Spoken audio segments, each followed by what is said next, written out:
Olá, eu sou o Bruno Franks e nesse vídeo eu vou narrar para vocês um conto e uma poesia de minha autoria e depois vou comentar um pouquinho, falar um pouco sobre eles, o processo criativo, algumas implicações do texto literário com relação ao seu papel social e também como é o processo criativo, pelo menos para mim, e como pode ser também uma fruição literária, como pode de alguma maneira impactar na vida das pessoas o ato da leitura e as minhas intenções com os textos, tá bom? Então vamos lá.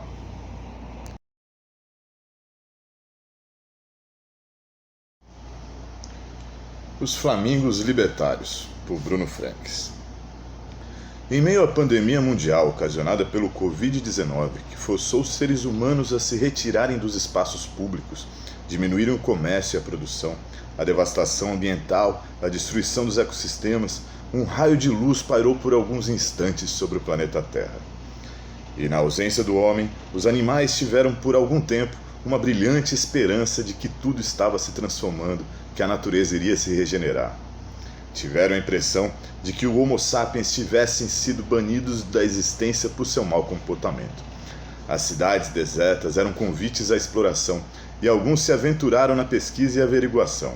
Uns por curiosidade quase científica, outros porque perdidos já estavam e não controlavam mais as paradas e destinos de suas migrações continentais, como foi o caso dos flamingos, que acompanharemos a seguir. Devo alertar o leitor que a partir daqui a licença poética da criação ficcional literária tingirá com cores fantásticas algo que, espero, não perca sua essência de realidade. Seja lá o que essa palavra realidade queira dizer. Se eu fosse um flamingo, talvez chegasse aos seguintes entendimentos sobre o que se passou e possivelmente tivesse tido as mesmas atitudes diante da descoberta. E confesso, para poder narrar as linhas que seguem, tive que me infiltrar entre eles. Pense então em um ser humano transmutado em flamingo para que, entre um bando de 150 mil indivíduos, pudesse colher os detalhes disso que aqui vos apresento. Trata-se, talvez, de uma nova modalidade da antropologia de Malinowski, que defendia que só seria possível qualquer narrativa sobre qualquer população se o pesquisador passasse determinado tempo vivendo como os povos que estuda. Se fosse possível, avançaria a Goethe e deixaria que um próprio flamingo falasse por si, ou como Jan Rush, que levasse minha câmera e fizessem sua própria narrativa audiovisual a partir de suas perspectivas. Fiz o que pude, respeitando o que consegui da versão dos fatos que acredito, eles mesmos, os flamingos, se pudessem, apresentariam. O fato é que flamingos são aves migratórias, que viajam o mundo de acordo com as estações do ano, seguindo o que chamamos de instinto animal, para procriarem em um determinado local e gozarem a vida em um clima mais agradável quando a situação aperta. De uns tempos para cá, devido às mudanças climáticas desse nosso período antropoceno, onde a humanidade está causando mudanças drásticas no comportamento do clima planetário, muitas vezes eles perdem o rumo e vão parar em locais não planejados. Foi assim durante a pandemia do Covid-19. Nosso bando aterrissou em Boa Vista, no centro da capital de Roraima, no Brasil. Pode-se dizer que foi por conta de nossa bússola já estar alterada há certo tempo, mas acredito que quando precisamos pousar, a cidade deserta nos convidou a usufruir de espaços antes pouco atrativos. Fizemos nossa morada provisória numa praça, onde símbolos de poder estavam expostos há tempos imemoriais, como se sempre estivessem estado ali, como se fossem manifestações da natureza, algo incontestes, imutáveis e questionáveis. Não fosse eu um ser humano infiltrado, ninguém iria se dar conta de que se tratava de estátuas históricas, monumentos erigidos para homenagear os vitoriosos de conflitos sanguinolentos, responsáveis por massacres irreproduzíveis, mas que figuravam na história dos vencedores como heróis. No caso específico aqui relatado, o monumento era uma homenagem à figura do garimpeiro, que teria dado origem à ocupação recente da região, mas que continuam levando à destruição às terras indígenas, seja pelo desmatamento e contaminação das águas ou pelas doenças levadas através do contato com povos isolados. Aproveitamos a estadia ao máximo, vivendo cada dia como se fosse o último, já que nossa natureza assim nos direcionou.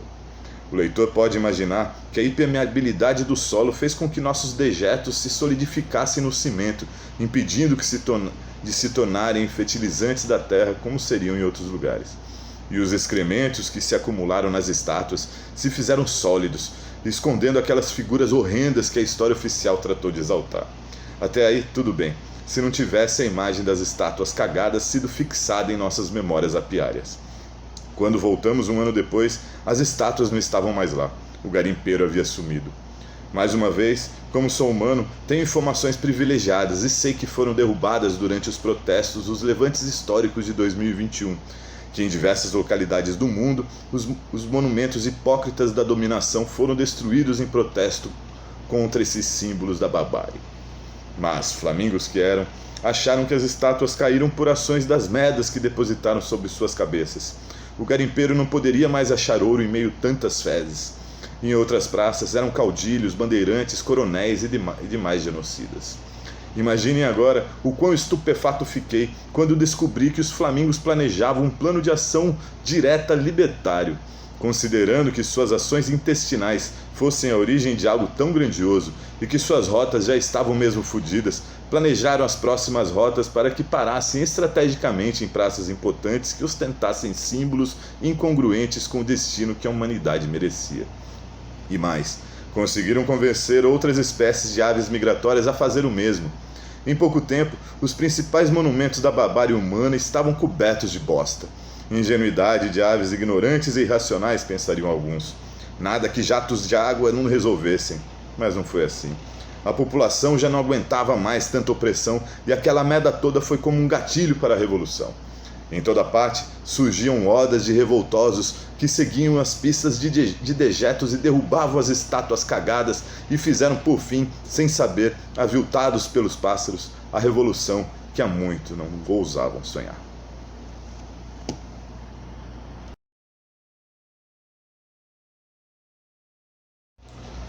Ode à humanidade, por Bruno Franks. Saí para a rua decidido. Um monumento em ode à humanidade, construído com muita dor e desilusão, sobre deuses e símbolos sagrados, páginas e páginas de escrituras em papel machê, séculos de destruição e guerras santas profanas e cruéis, genocídios, fome, pandemias e destruição. Antes mesmo, porém, da primeira pedra levantar, notei que chegavam determinados outros de minha espécie, com pedaços de sonhos e pesadelos, restos de culpas e pesares. Nem sequer palavra nenhuma, assim Babel não seria em vão, mas o silêncio profundo dos trabalhadores rompeu essa manhã aos sons do pulsar de nossos corações. Fizemos aquela homenagem com afinco, buscamos materiais locais e artesanais, e fomos alimentados com abundância por homens e mulheres do campo, agricultores ecológicos, que faziam esculturas diferentes, florestas semeadas, manejadas, cultivadas, geravam vida e regeneravam a esperança. Em nosso entorno, indígenas e diversas etnias entoavam seus mantras com sábios eremitas, e mulheres de saias de chita lideravam a ciranda, flutuando no ar com força e decisão. Os pajés, padres, pastores, bispos e monges entregavam seus cocares, mantos e livros santos para a comunhão da grande obra. Os que subiam com os objetos sagrados falavam do desenho arquitetônico a plenos pulmões e gritavam aos céus suas orações em forma de lindas canções, cujas palavras eram levadas pelo vento prestativo e caíam molhadas sobre as mãos calejadas dos que ficaram na base com o trabalho pesado. Mas a sequência harmonicamente circulava, e os que em cima estavam agora baixavam, abrindo espaço para que cada indivíduo decidisse, por si e pelos demais, o seu caminho desejado, respeitado, cultuado e sustentado. Nessa escultura social coletiva do mundo pós-pandemia, cada um era sagrado e enterrava seu passado, carregando consigo de presente o futuro por todos enfeitado.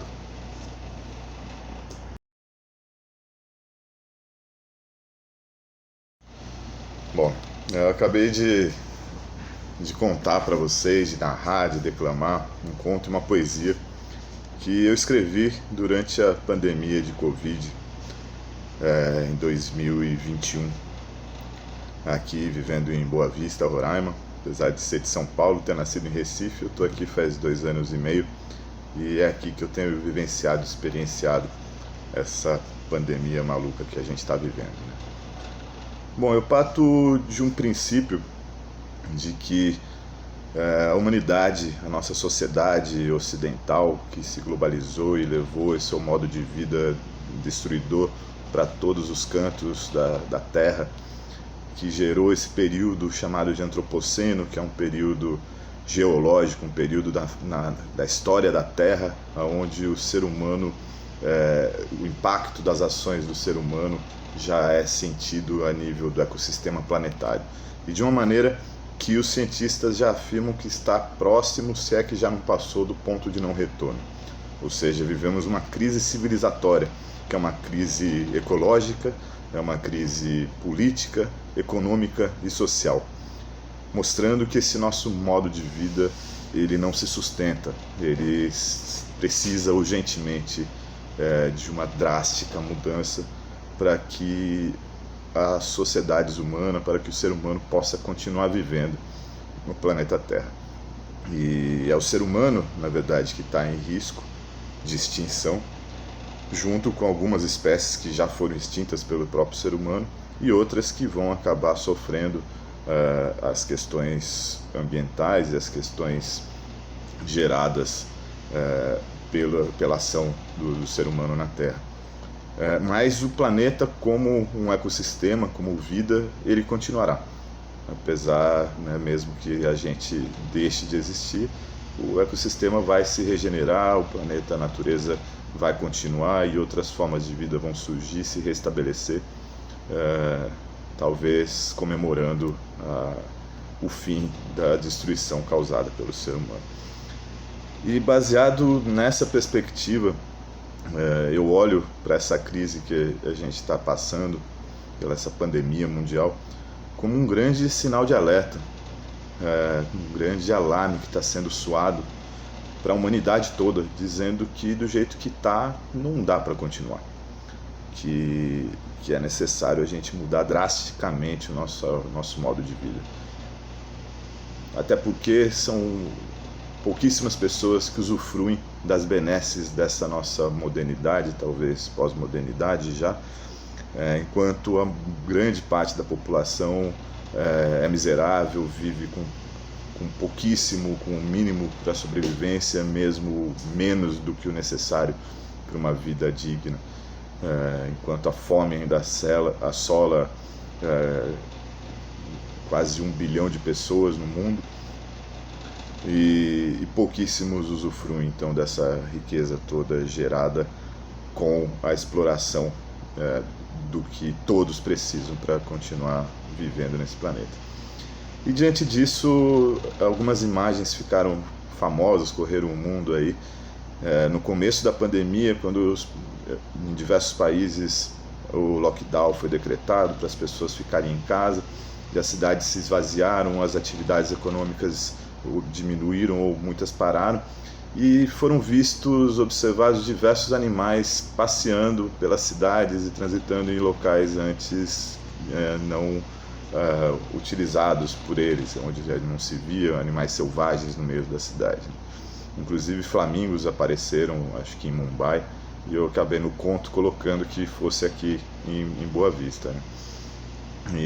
Então isso me inspirou, como que seria a visão desses animais, né? Olhando para o ser humano, deixando ou se retraindo, ou saindo, né, dos espaços, parecendo talvez uma primeira impressão de que estavam sumindo, talvez os seres humanos estavam sendo finalmente extintos, finalmente deixando lugar para a natureza se regenerar, né? No entanto, nesse conto específico dos flamingos, seria como também foi inspirado por outras imagens que me marcaram bastante, que foram algumas estátuas derrubadas em protesto, né? E estátuas, como Walter Benjamin disse num dos seus textos, que todo monumento de cultura é um monumento à barbárie, né? Porque os monumentos eles são feitos pelos vencedores, e toda a história dos vencedores necessariamente tem os perdedores que figuram na história, porém eles não aparecem, eles são enterrados, varridos para baixo do tapete da história. Então os monumentos eles são para celebrar as vitórias dos vitoriosos, deixando de lado e deixando para trás a importância dos que foram subjugados e oprimidos nessa mesma história. Então esse ato, que muitos podem ver como um vandalismo, mas que na verdade é um protesto muito forte, né, de derrubada de símbolos que exaltam a opressão, que exaltam a dominação, é um ato simbólico muito forte. E assim, então, esses dois textos se conectam, né? Um que é o conto dos flamingos, como se os flamingos tivessem achado que eles, né, com o efeito dos excrementos deles, eles tivessem derrubado aqueles símbolos e se exaltado com isso, né? E no fim do texto até deixa no ar assim, se teve alguma relação, porque eles podem ter despertado na população, né, uma vontade que faltava, foi meio que a gota d'água para, enfim, tomar uma atitude e derrubar os símbolos das opressões. E no texto seguinte, na poesia, então, um outro formato, né, literário, muito mais lúdico, muito mais poético, como se espera, né, numa poesia, seria um momento seguinte. Então, uma vez que as estátuas foram derrubadas, o que construir no lugar? Então, o personagem, o narrador da poesia, ele se vê numa situação onde ele acorda um dia e resolve ir para a praça para construir um monumento, mas agora um monumento em homenagem à humanidade, não mais celebrando a opressão, mas celebrando a libertação, o amor, né? Compartilhando então diversas religiões, valorizando o trabalho dos agricultores ecológicos, né, das mulheres dançando ciranda, da cultura tradicional, a diversidade, né, sendo levada em consideração e sendo um motor, tendo um papel fundamental na construção desse monumento, né, que é o nome da poesia, Ode à Humanidade, né, uma homenagem à humanidade. Então eu acho que esses dois textos, apesar de terem sido escritos em momentos diferentes, dentro, né, desse período da pandemia, eles se conectam bastante por conta dessa questão, né, da saída dos humanos, de uma visão poética dos animais, uma perspectiva dos animais com relação aos seres humanos e uma possibilidade de interação, e depois então a derrubada dos monumentos, da opressão, e o que surge no lugar de uma maneira poética. Inclusive eu estou escrevendo, essa poesia está virando um conto um pouco mais longo e logo vai ser lançado aí. Já o conto dos flamingos, ele faz parte de um livro de contos com mais ou menos a mesma linha de abordagem, né, a partir de animais e coisas e objetos com relação à pandemia. E aí varia bastante de um para outro, mas são vários contos pequenos e logo será lançado, ele já está pronto. Outras poesias também já estão sendo feitas, foram feitas, está sendo um período bastante produtivo. E aí uma outra abordagem que eu queria comentar aqui nesse vídeo é com relação ao processo criativo, né? Para mim, o processo criativo ele me ajuda muito a ter esperança, a acreditar num mundo diferente. Eu construo mundos, possibilidades, pode até ser uma distopia, no caso aqui são utopias, né? São mundos com uma visão positiva de mundo, né? São construções com uma visão positiva de mundo, e isso para mim é restaurador da esperança. Eu acredito que para o leitor também, mas eu escrevo em primeiro lugar para mim, como é uma necessidade orgânica. O escrever ele vem como é imprescindível para o escritor colocar em texto muita da ansiedade que ele sente, muitas das aflições, dos sofrimentos, das tensões. O ato de escrever ajuda, é um processo terapêutico, né? Inclusive é muito indicado para todos, né? Assim como todas as artes, cada arte tem a sua característica e cada um poderia ser estimulado já, né, na educação, já no período da infância, a experimentar todas as artes, a serem estimulados em diversas técnicas, em diversas artes, para que pudesse usufruir da potência, das possibilidades que a arte nos proporciona, né? Desde esse papel terapêutico de colocar para fora sentimentos que parece que vai explodir dentro da gente se a gente não fizer isso, e de fato muitas vezes explodem, né? Muitas vezes levam a depressão, levam a outras doenças psíquicas, e a arte ajuda muito nesse processo. Então por isso é um processo terapêutico, um processo também de autoconhecimento, né? Porque ao colocar para fora de uma maneira artística, seja a arte qual for, mas aqui no caso estou falando de literatura, ela, pelo menos falando então em primeira pessoa, eu acho que está de acordo com o que diversos autores e críticos pensam também, mas é uma maneira de se organizar as ideias, né? Ao se organizar as ideias em uma linguagem, uma determinada linguagem, seja ela poética, seja mais de um relato autobiográfico, mas colocar em palavras e depois você poder ler de novo e reorganizar, você está de alguma maneira organizando as suas experiências, né? Você está colocando em palavras os seus sentimentos, e isso é uma maneira de materializar, né? Você vê fora de você uma criação sua que é pautada em toda a sua história de vida, ou mesmo que seja sobre um fato atual. Mas eu costumo dizer que cada texto, cada poesia, cada livro, cada artigo, cada produção artística, ela precisa da vida inteira do autor para chegar naquela criação.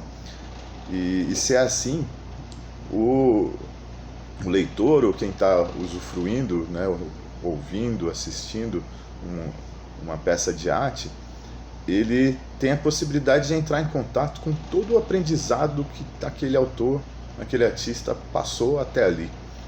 E mais, para que qualquer pessoa possa ter as suas experiências de vida e depois colocar numa peça artística, num material artístico, ele contou também com toda a humanidade, todo o desenvolvimento da humanidade até ali, né? Então, aí também aproveito para fazer um gancho, um parênteses, de que o nosso modo de vida nos está levando para um precipício, como eu fiz aquela primeira análise do vídeo. No entanto, a gente não pode jogar fora muitos avanços que tivemos durante todo esse processo. Apesar do caminho suicida, muita coisa foi desenvolvida durante esse processo, principalmente se a gente pensar na diversidade, né, na grande diversidade dos povos da humanidade, grande diversidade dos indivíduos, das pessoas, dos sujeitos. Então, pensando assim, a importância de cada peça de arte, cada texto, cada poesia, ela é muito, muito profunda, né? Porque ela precisa disso tudo, precisa ter toda a história da humanidade ter acontecido até aqui, e toda a história de vida do autor até ali também, para que possa surgir aquela peça. Então a importância para o autor, para o artista e para o leitor, para quem está usufruindo daquela peça de arte. E no caso dessa poesia, desse conto, e na verdade na maioria das minhas criações literárias, elas têm uma relação muito forte com a minha necessidade de transformação de mundo. Eu vejo os problemas do mundo, eu vejo muita coisa errada, tenho contato com muita coisa, com muitas situações pela minha atuação como sociólogo, como agente social, nos movimentos sociais. Agora tenho atuado aqui na Operação Acolhida, em abrigos para refugiados venezuelanos no Brasil, aqui em Roraima, em Boa Vista. Então, nessa situação e em outras situações que a gente olha pelo mundo, que chega para a gente através né, das mídias e redes sociais, a gente vê que muita coisa está errada. Para mim é uma necessidade imperativa eu atuar ativamente, né, com o meu corpo e com as minhas potencialidades, como essa atuação que eu acabei de dizer na Operação Acolhida, mas também poder dialogar com isso e pensar em mundos diferentes, pensar em propostas de outras relações. Então, o meu mergulho na área da literatura foi, ou tem sido, para experimentar pela ficção, pela criação artística, possibilidades, sejam elas mais lúdicas, sejam mais diretas, de transformações pequenas, grandes, utópicas, seja o que for, sem limite, até porque o papel em branco, né, não tem limite, você pode escrever nele o que você quiser.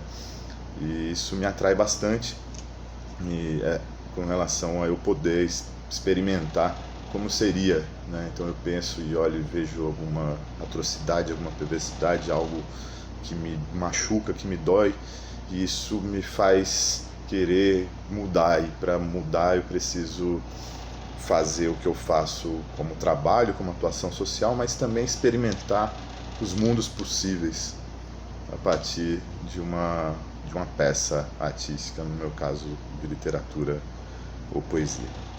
Então é isso, agradeço quem me acompanhou até aqui, um abraço, até a próxima, gratidão.